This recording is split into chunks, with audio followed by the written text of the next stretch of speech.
Great. We are live. I'm just going to share this out and then we can get started.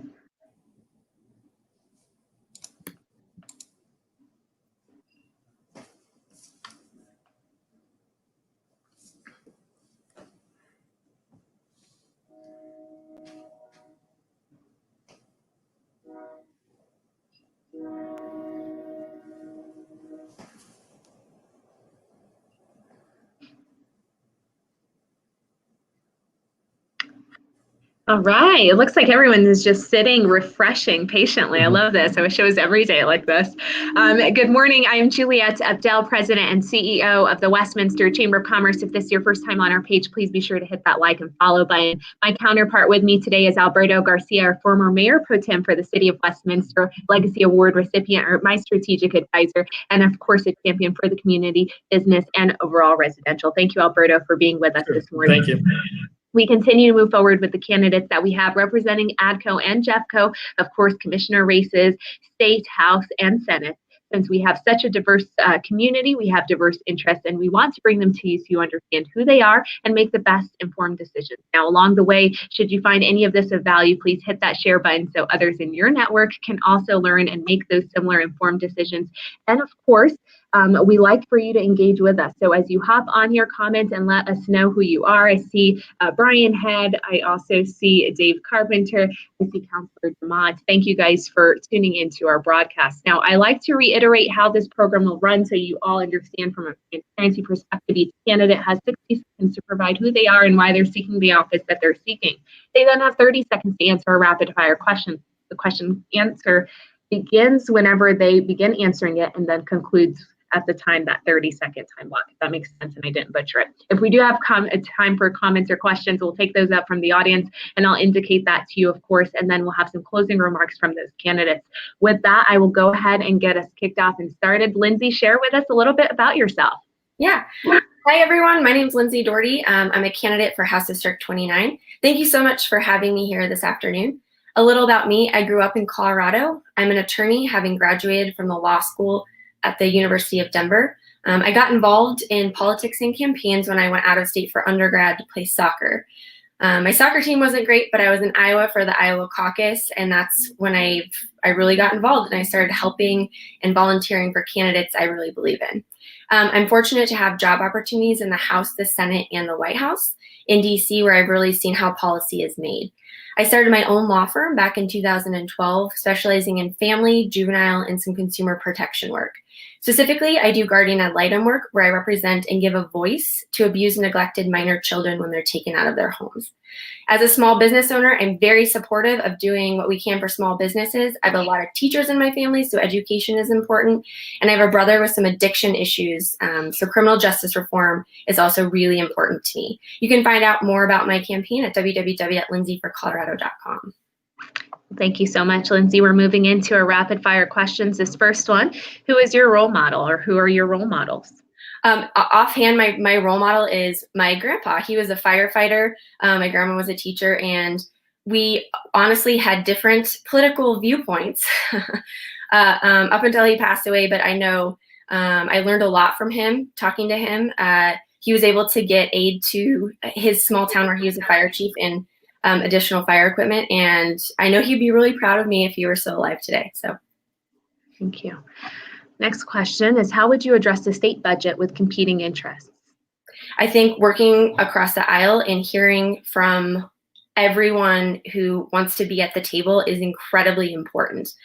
I do a lot of family law mediation, and I'm proud to say I've got a high success rate. And so I think if I can get two people going through a divorce to work together, I can certainly listen to everyone and come up with very good and reasonable solutions. If elected, what is your top priority? It's criminal justice reform. So as I mentioned briefly in my opening, my brother has addiction issues and a felony. The recidivism rate's 50%, and there's a reason for that. I don't think we're doing enough for people. We are focusing on punishment and not treatment. I could talk forever about, my brother's situation and what my family has gone through, and I'd love to do that if anyone's interested, but certainly figuring out how to reintegrate people into society. Yes or no, if elected, will you commit to your full term in office? Do you mean by full term if the 8 years? Or what do you mean by that? Like so, the 2 years? So your term, right? So you have up to 8 years if you continue to be reelected into it, but this would be if you're elected into your initial term. Sorry, I only think it's the 2-year right. term. I was like, yeah, I'll commit to 2 years. So I honestly, for that question, I think I've got to get elected first and pass the election to answer that. I really believe strongly in not getting ahead of yourself. So I'd love to answer that after the election in 13 days. What business experience do you have? And if elected, how will you draw from that experience to aid in our economic recovery?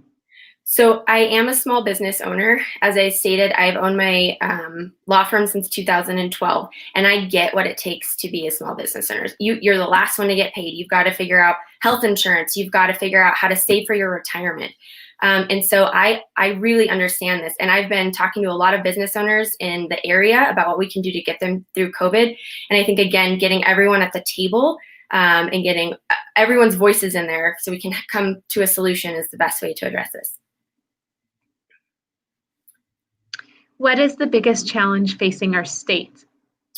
Currently, it's COVID, and I've heard from talking to the constituents at the door and on the phone that people are really concerned and people are really struggling.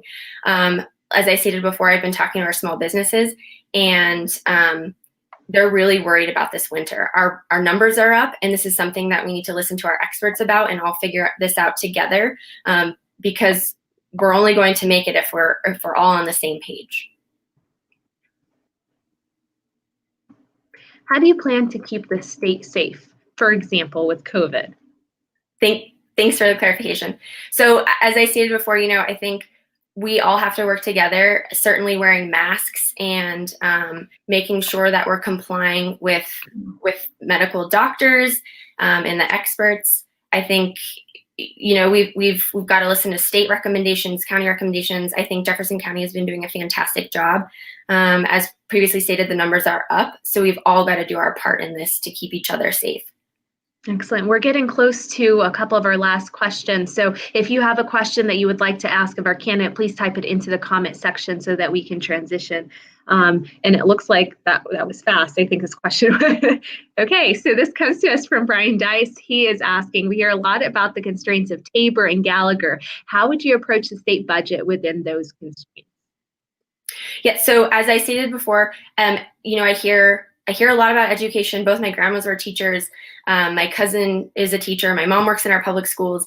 And from my guardian ad litem work, I literally see firsthand how the only chance that some of these kids have is at school.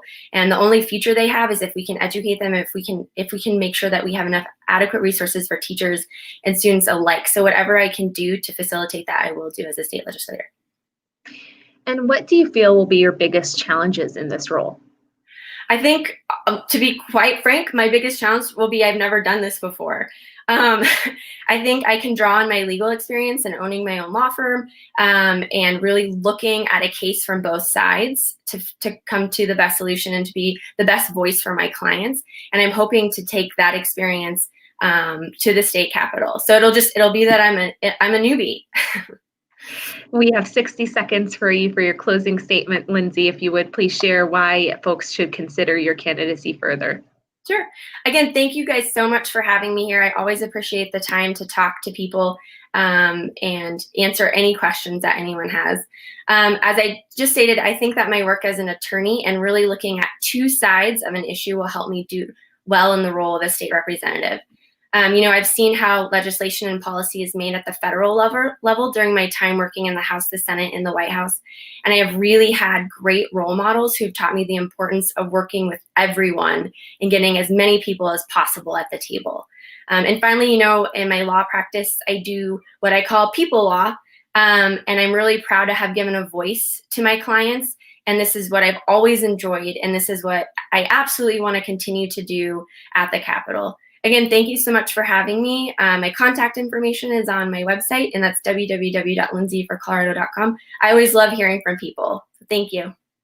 Thank you so much, Lindsay, and thank you to all of our viewers for tuning in. Please be sure to hit the share button so that others in your network can also view this and understand more about Lindsay and where she's coming from. We'll be back on here with another candidate momentarily, but I do appreciate the time you took, Lindsay, with us. And of course, Alberto, stick with me so we can continue forward. Thank you, Lindsay.